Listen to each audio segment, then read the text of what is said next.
Donc sur le même principe qu'augmenter une valeur de t%, on peut aussi diminuer une valeur de t%. Donc dans le cours, vous avez dû voir que diminuer une valeur de t%, ça revient à multiplier par 1 moins t sur 100. Alors on va donner un exemple parce que c'est pas forcément hyper clair pour tout le monde. Prenons l'exemple d'une valeur x. On veut la diminuer de 25%.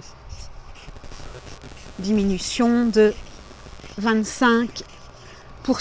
Alors comment on fait? On sait que cette diminution de 25%, elle peut donc être modélisée par une fonction linéaire f de x égale à a fois x. Et en fait, ce a, c'est 1 moins t sur 100.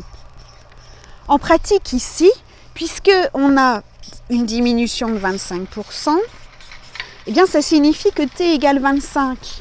T, c'est le nombre de pourcentages avec lequel la valeur va être diminuée. Donc t égale à 25. Donc si on calcule le coefficient a, on aura a égale 1 moins 25 sur 100, c'est-à-dire a égale, donc ça va nous faire du 1 moins 0,25, autrement dit a vaut 0,75. Ce qui fait que diminuer de 25%, ça revient à multiplier par 0,75. Voilà.